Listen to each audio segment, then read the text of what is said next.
वागार्थाविव सम्पृक्तौ वागार्थप्रतिपत्तये जगतः पितरौ वन्दे पार्वती परमेश्वरौ। नमस्ते शारदे देवी काश्मीरपुरवासिनी त्वामहं प्रार्थये नित्यं विद्यां बुद्धिं च देहि मे। नमो नमः। नमस्कारः। आज इस ऑनलाइन कक्षा में यह तीसरा कक्षा है, तृतीय कक्षा प्रारंभ हुई है। इसके गत या पूर्व की कक्षा थी, उसमें आपको वर्णों का उच्चारण स्थान के पूर्व जो प्रयत्न होते हैं, आदितु पंचदा स्पृष्टे सत स्पृष्टे सत बिभृत बिभृत संवृत भेदात, ठीक है। आभ्यंतर प्रयत्न, बाह्य प्रयत्नस्तु एकादशाः। बाह्य प्रयत्न के बारे में आपको बताया था। विवारः, संवारः, श्वासो, नादो, घोषो, अघोषो, अल्पप्राणो, महाप्राणो, उदात्तो, अनुदात्तः, स्वरितश्चेति। एकादश आपको बाह्य प्रयत्न बताए। उन्हीं प्रयत्नों के अंतर्गत आगे यहां मैंने कुछ ऊपर लिखा हुआ है, आपको दिख रहा होगा, क ख इति ककाभ्याम प्रागर्ध विसर्ग सदृशो जिह्वा मूलीयः। अब आपके मन में एक प्रश्न उठेगा, सर ये क्या चिन्ह बनाया हुआ है? कहीं कहीं हमको जिह्वा मूलीय के लिए वहाँ अक्षर नहीं होता, अपितु वहाँ चिन्ह ही दर्शाया जाता है, ठीक है। चिन्ह दोनों के समान होते हैं, जिह्वा मूलीय का भी, पद्मानीय का भी। तो क और ख इति कखाभ्याम अर्थात काकार और ख, क और ख के पूर्व में प्राक, प्राक मीन्स पूर्व, अर्घ अर्ध विसर्ग। यदि पहले विसर्ग है तो पहले विसर्ग है तो विसर्ग का उच्चारण आधा किया जाएगा। जैसे कि हम पढ़ते हैं तो हमने को एक शब्द बहुत ज़्यादा पढ़ने में आता है, दुख। अब दु दा के बाद में विसर्ग होता है और फिर ख होता है, ठीक है। तो हम उसको ऐसे नहीं पढ़ते हैं दू हु ख, अशुद्ध हो जाएगा। हम उसको कैसे पढ़ते हैं? दुख दुख। तो का और खा के पहले पूर्व में जहाँ विसर्ग आता है वह विसर्ग का उच्चारण एक तो आधा होता है, दूसरा वह जिह्वा मूलीय कहलाता है, क्योंकि हम जब उसका उच्चारण करते हैं तो वह उसका उच्चारण हमारे जिह्वा के मूल से होता है। दुख दुख, मूल जिह्वा मूलीय अर्थात जिह्वा का जो मूल है, मूल तो आप जानते ही हैं, मूल जहाँ से प्रारंभ होता है। हम लोग कभी फॉर्म भरते हैं, लिखा था मूल निवासी, अर्थात मूल निवासी यानी कहाँ के रहने वाले हैं। तो मूल अरे जड़ कहाँ पर है, ऐसे ही जिह्वा मूलीय अर्थात जिह्वा के मूल भाग से। तो क और ख के पहले जो विसर्ग होता है उसका विसर्ग का उच्चारण एक तो आधा किया जाता है, दूसरा उसको जिह्वा मूलीय कहते हैं। दूसरा देखेंगे आगे, प और फ। प्रायः प और फ के पहले विसर्ग वाले शब्द संस्कृत में सामान्य रूप से कम मिलते हैं। पुराणों में देखेंगे, जा रहे हैं किसी साहित्य में देखेंगे अपन, तो वहाँ अपने को देखने में मिलते हैं। तो प और फ इनके पहले पफाभ्याम, प और फाभ्याम प्राक, प्राक मीन्स पूर्व, अर्ध विसर्ग सदृशः। जो विसर्ग है वो विसर्ग अर्ध विसर्ग का उच्चारण होगा और वो कहलाएगा उपदमानीय। उसका नाम क्या होगा? उपदमानीय। और उपदमानी कहाँ से बोला जाता है, इसके विषय में हम आगे के चार्ट में देखेंगे। ठीक है, तो का और खा के पहले आने वाला जो विसर्ग है वह क्या कहलाता है, जिह्वा मूलीय। और पा फा के पहले जो विसर्ग आता है वह क्या कहलाता है, उपदमानीय। दो बातें हमको मित्रों ध्यान में रखना है। इसके आगे देखते हैं अम आह। आप लोगों ने हिंदी भाषा में, हिंदी के व्याकरण में पढ़ा होगा, अम आह, एक को अनुस्वार कहते हैं, दूसरे को विसर्ग कहते हैं। ठीक है, इत्यचः पर अवनुसार विसर्गौ, इनको अनुसार विसर्ग कहते हैं। दूसरा, इनको अयोगवाह भी कहा जाता है। ठीक, ये तो जो हमारे प्रयत्न थे उनसे संबंधित चर्चा यहाँ पर पूरी होती है। आगे की चर्चा को हम बढ़ाते हैं, तो इसके पहले हम समझें हमारा जो मुख है, हम शब्द बोलते हैं तो शब्द कहाँ से निकलता है। पहले शब्द की परिभाषा देखते हैं। हमने शब्द की परिभाषा जो पढ़ी है, श्रोतोपलब्धि, अर्थात सुनने के द्वारा हमको उपलब्ध हुई। श्रोत्र मीन्स कान, जो हमारे कान होते हैं। ठीक है, इनको बोलते हैं श्रोत। ठीक है, श्रोत, श्रोतोपलब्धि बुद्धिर निर्ग्राह्य, हमारे कानों ने सुना और सुनकर के तुरंत बुद्धि ने उसको ग्रहण कर लिया। बुद्धिर निर्ग्राह्य, उसके बाद में बुद्धि ने ग्रहण किया, उसके बाद क्या हुआ, प्रयोगे बुद्धिर श्रोतोपलब्धि ही बुद्धि निर्ग्राह्य प्रयोगेण भिज्वलितः, प्रयोगेण भिज्वलितः, फिर बुद्धि ने उसको, कानों ने सुना, बुद्धि ने ग्रहण किया और उसका तुरंत प्रयोग करके उसको बाहर निकाल दिया। प्रयोगेण भिज्वलितः आकाश देशे यह तिष्ठति सह शब्दः, ये शब्द की मित्रों परिभाषा है। कानों के द्वारा सुना गया, बुद्धि के द्वारा ग्रहण किया गया और उसके बाद में मुख के द्वारा उसको बाहर प्रयोग करके बाहर निकाला गया। ठीक है, अब बाहर निकल करके कहाँ गया, तो आकाश देशे यह तिष्ठति इति शब्दः, अर्थात शब्द कभी भी नष्ट नहीं होते हैं। हम कहते हैं ना, वर्ण को क्या कहते हैं, अक्षर। न क्षरति इति अक्षरः, जिसका क्षरण नहीं होता वो वह अक्षर कहलाता है। आप लोगों ने सुना होगा, कभी कभी नासा में वैज्ञानिक लोग अनुसंधान करते हैं, वो लोग अनुसंधान कर रहे हैं कि गीता जो भगवान ने अर्जुन को सुनाई, श्री कृष्ण ने, वह गीता जैसी सुनाई थी वैसी की वैसी वहाँ से उसको ग्रहण करके आप लोगों के सामने प्रस्तुत किया जाए, इसका अनुसंधान चल रहा है। क्योंकि शब्द कभी भी नष्ट नहीं होता है। हम जो भी बोलते हैं, आकाश देशे यह तिष्ठति, जो आकाश में जाकर के ठहर जाए, इसलिए हमारे यहाँ बोला जाता है, कम बोलिए, अच्छा बोलिए, मीठा बोलिए, सत्यम ब्रूयात प्रियम ब्रूयात, सत्य बोलिए, प्रिय बोलिए। सत्यम अप्रियम नहीं ब्रूयात, जो सत्य अप्रिय हो, कठोर हो, उससे बोलने से बचना चाहिए, यद्यपि सत्य बोलना चाहिए। ठीक है, तो शब्द नष्ट नहीं होता है। अब शब्द जो निकलता है तो विभिन्न प्रकार के शब्दों का निर्माण होता है। जैसे हम 3 सकार बोलते हैं, दंत होता है, तालव्य होता है, मूर्धन्य होता है, व 2 आते हैं, एक व होता है, एक ब होता है। दोनों का उच्चारण स्थान अलग अलग है। ठीक है, चूँकि हमारी भारतीय संस्कृति में अनेकता है, तो अनेकता के बावजूद भी एकता है। ठीक है, तो हर 10 कोश पर पानी बदले 20 कोश पर वाणी। हमारे यहाँ को थोड़े से आगे चलते हैं, पानी का स्वाद चिन्ह हो जाता है, थोड़ा और आगे चलते हैं, वाणी में अंतर आ जाता है, लेकिन जो उच्चारण स्थान है उनमें परिवर्तन नहीं आता है। शब्द हम कुछ भी बोल दें, ठीक है, लेकिन उच्चारण स्थान जो मुख में निश्चित हैं वो निश्चित ही रहते हैं। तो संस्कृत के छात्रों को, संस्कृत के जिज्ञासुओं के इस बात का ध्यान रखना चाहिए कि हम जो बोल रहे हैं वो कहाँ से बोल रहे हैं, इस बात का, क्योंकि हमारा उच्चारण शुद्ध होना चाहिए। चलिए इसी विषय को अपन देखते हैं, और परीक्षा में, परीक्षा की दृष्टि से भी ये बहुत महत्वपूर्ण है।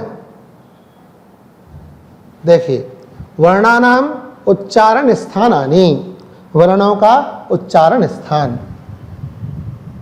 अकुह विसर्जनीयानाम कंठः, यदि हम सूत्र याद कर लेते हैं तो हमारे को हम कभी जिंदगी में बोलते ही नहीं है, और यदि कभी वैसे हिंदी में पढ़ लेते हैं तो विस्मरण भी हो जाता है।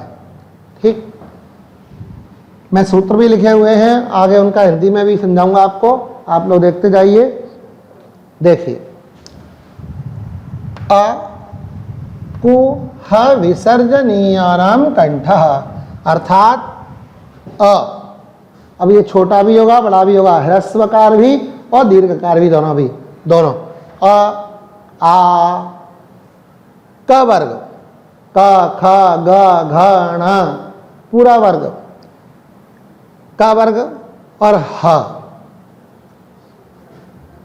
एवं विसर्ग, विसर्ग के दो चिन्ह बने हुए हैं, इनको विसर्ग बोलते हैं। ऊपर आपको बताया है, ये अनुसार है, ये विसर्ग है, ये विसर्ग अर्थात अ आ क वर्ग ह और विसर्ग, इनका उच्चारण स्थान कंठ है।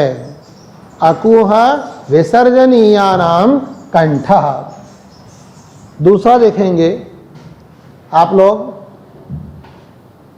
ई चू यशानाम तालु, ई छोटी ही बड़ी दोनों, च वर्ग पूरा चा छा जा झा य, यकार शकार को शीटी वाला सकार भी बोलते हैं, शक्कर वाला भी बोलते हैं, इनका उच्चारण स्थान ई छोटी बड़ी दोनों, च वर्ग यकार और शकार, इनका उच्चारण स्थान तालव्य है, अर्थात तालु से इनको बोला जाता है। इसमें जो शकार आया है उस शकार को भी हम तालव्य शकार के नाम से जानते हैं। तो हमको शकार का भी ध्यान रखना होगा। 3 शकार होते हैं, ये जिसको हम शक्कर वाला या शीटी वाला बोलते हैं वह तालव्य शकार होता है, उसका उच्चारण स्थान तालु होता है। इसका एक बार अभ्यास यदि हम प्रैक्टिकल करके भी जा सकते हैं। इसको जब हम बोलते हैं तो हमारी जो जीवा है वो ऊपर की ओर जाती है। आप बोलने का प्रयास कीजिए, ई च छ ज झ ञ, च छ ज झ ञ, हम बोल रहे हैं तो हमारी जीभ ऊपर की ओर जा रही है, तालु से टकरा रही है, तो इनका उच्चारण स्थान क्या हुआ? तालव्य। शकार तालव्य भी है, इसको तालव्य शकार कहते हैं सीटी वाले को। तीसरे नंबर का जो सूत्र है वह बोलता है रि टू ऋषाणाम मूर्धा, अर्थात रि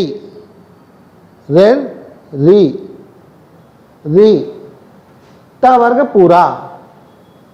जब हम ट वर्ग बोलेंगे तो हमारे यहाँ पर जो मूर्धा होती है, शिखा का स्थान जो होता है, वहाँ पर आप देखेंगे या हाथ रख करके आप थोड़ा चिंतन करेंगे तो आपको महसूस होगा कि हाँ कोई ऐसा लग रहा है जैसे धीरे धीरे कोई थोड़ा सा हमको कंपन हो रहा है, कोई प्रेशर कर रहा हो अंदर से। हम बोलेंगे ट ठ ड ढ ट ठ ड ढ ण, ट वर्ग पूरा रकार, रि ट वर्ग पूरा रकार एवं शकार।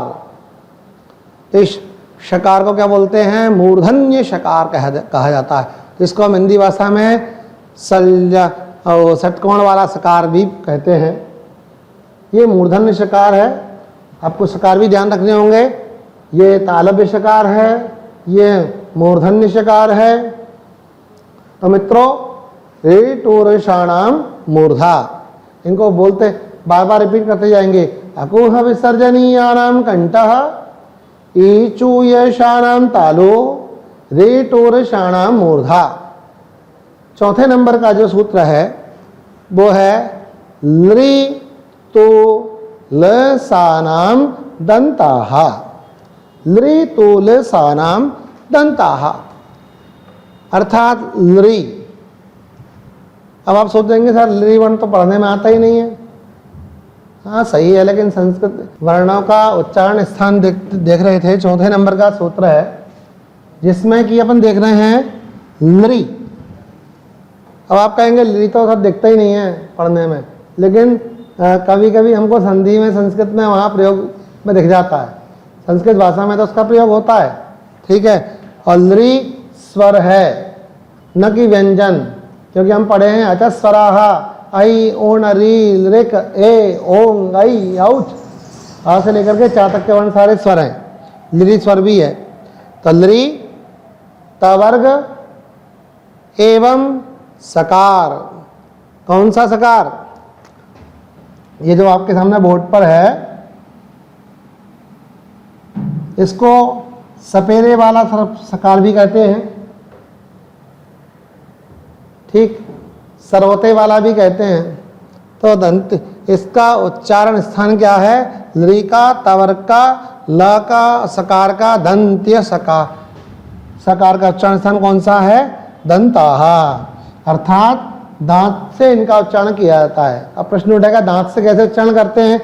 तो इसको देखो मित्रों, उच्चारण करके देख लेते हैं। जब हम बोलेंगे तो हमारी जीभ हमारे दांतों से टकराती है। संसार में ऐसा कोई नहीं है जिसकी जीभ दांत से न टकराए और वो तवर्ग का उच्चारण कर दे, संभव ही नहीं है। प्रैक्टिकल करके देखते हैं। जैसे लरी, लरी, लरी बोलते हैं तो हमारी जीभ दांत से टकराती है, लरी। ता को उच्चारण करेंगे ता, था, दा, धा, न, ता, था, दा, धा, न। जब ता वर्ग को बोलते हैं तो हमारी जीभ दांतों, हमारी जीभ जो है दांत से टकराती है। ल, ल का उच्चारण करते हैं तब भी टकराती है। तो इनका वर्णों का उच्चारण स्थान क्या कहलाएगा? दंत, दंत वर्ण कहलाएंगे ये सारे। फिर सकार, ये सकार जो है सरौते वाला, इसको दंत शकार कहा जाता है। हमको ध्यान में रखना होगा, दंत शकार ये वाला है, मूर्धन्य शकार ये वाला है, तालव्य शकार ये वाला है, ठीक। 3 शकार हमने देखे।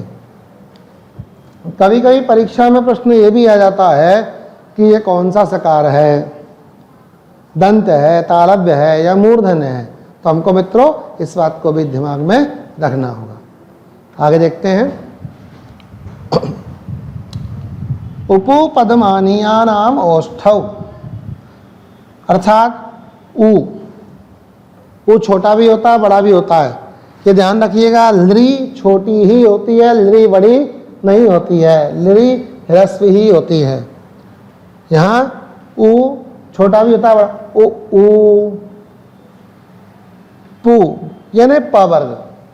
मैंने आपको पहली कक्षा में बताया था, पहले शुरुआत की थी।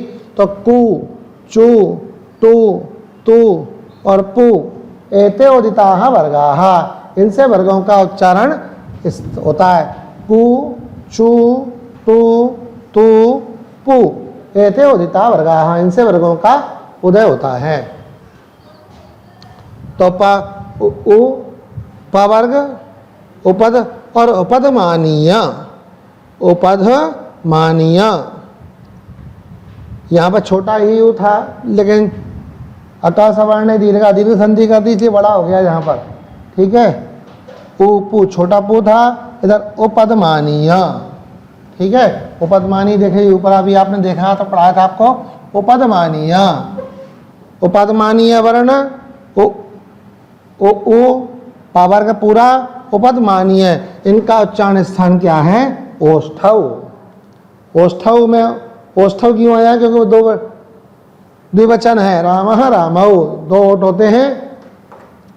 दोनों का उच्चारण करने में दोनों का ही प्रयोग करते हैं, देखेंगे अब। ओ जैसे ही ओ बोलते हैं तो हमारा मुख जो है थोड़ा सा सिकुड़ जाता है। ओ प वर्ग बोलेंगे, पा।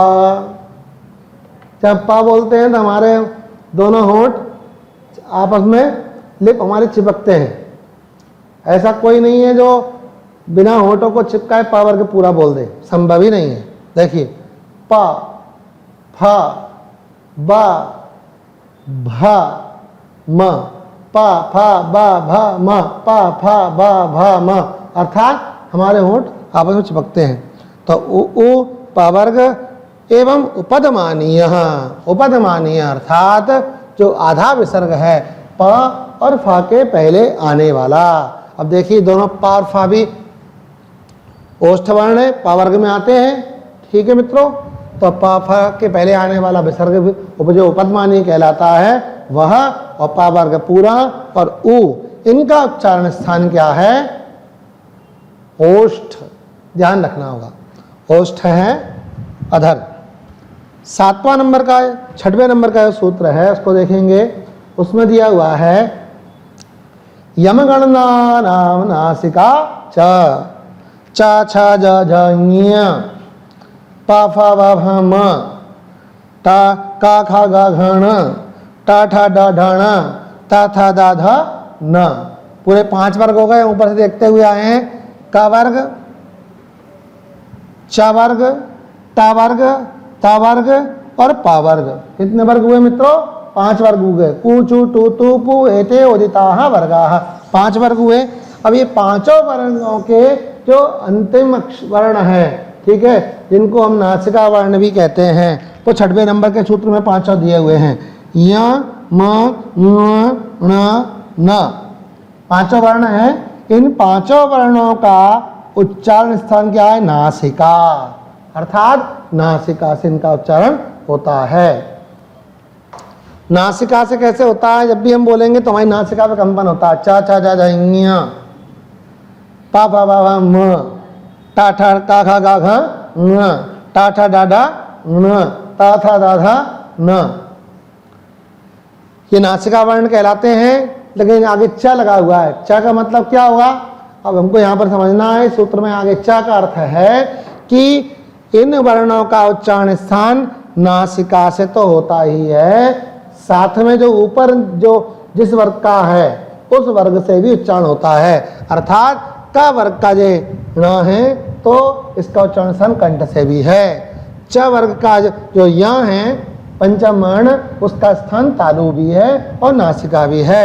ट वर्ग का उच्चारण, ट वर्ग का पंचम वर्ण ण है, तो इसका उच्चारण स्थान मूर्धा भी है और नासिका भी है।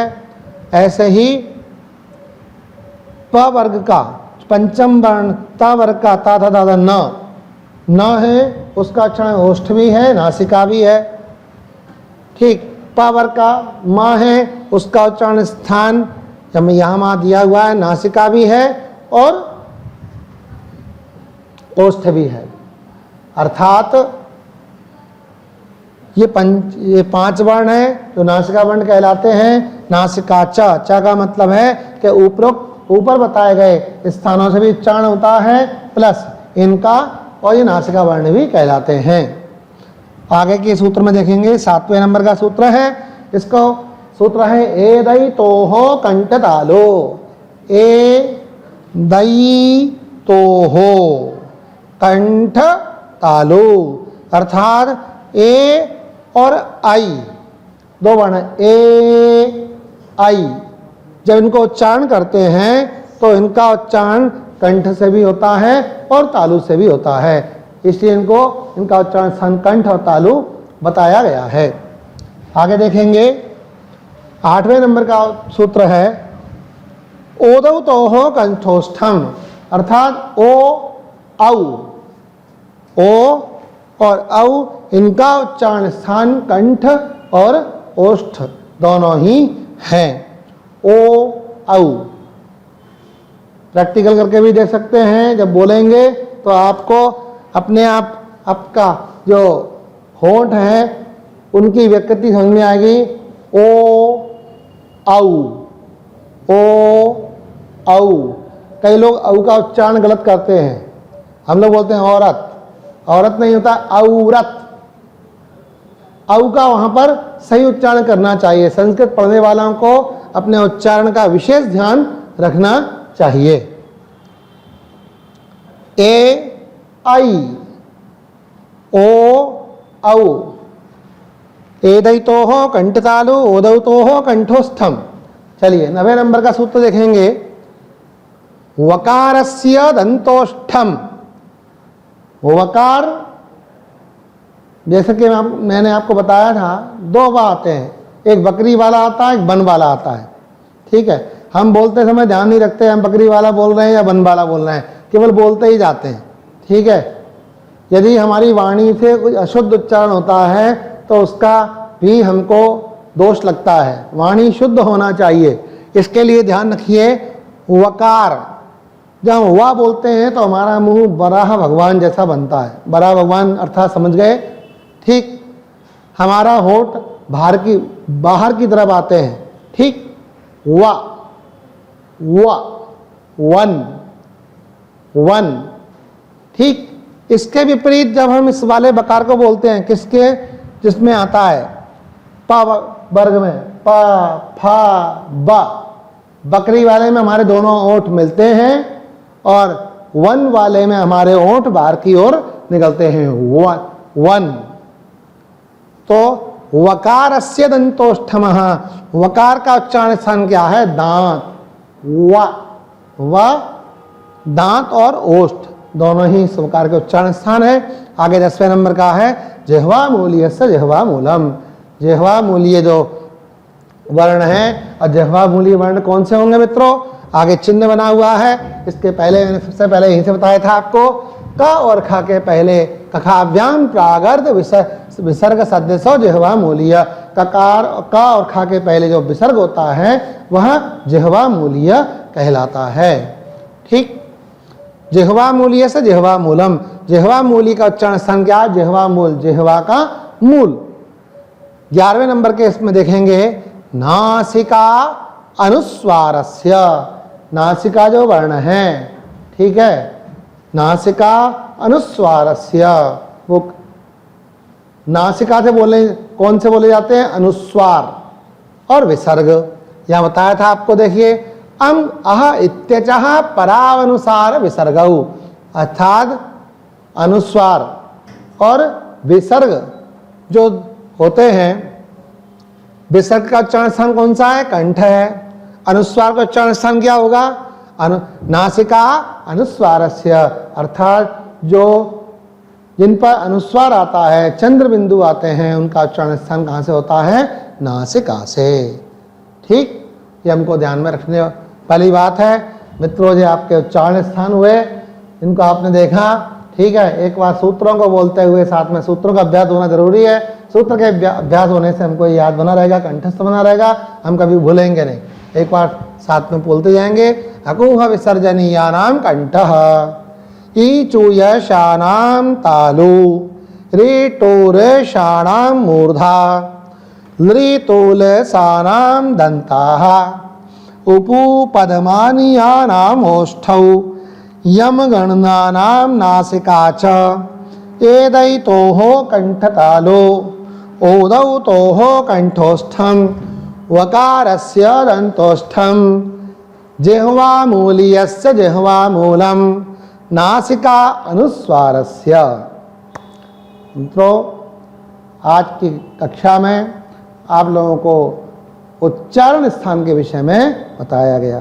तो हम जब उच्चारण करते हैं, संस्कृत में श्लोक बोलते हैं, कुछ भी बोलते हैं, तो उसका हमको ध्यान रखना चाहिए हम किस शब्द का उच्चारण कहाँ से कर रहे हैं। दूसरा, परीक्षा में भी कभी कभी पूछ लिया जाता है। उदाहरण के रूप में जैसे मैं पूछूं ह का उच्चारण स्थान कौन सा है, तो आपका उत्तर क्या होगा? अकुह विसर्जनीयानाम कंठः, अर्थात कंठ से ह का उच्चारण किया जाता है। ठीक, फ का उच्चारण स्थान कंस कौन सा है? तो फ किस वर्ग में आता है? प वर्ग में आता है। तो उपु पदमानीयानाम ओष्ठौ, अर्थात ओष्ठ वर्ण है फ।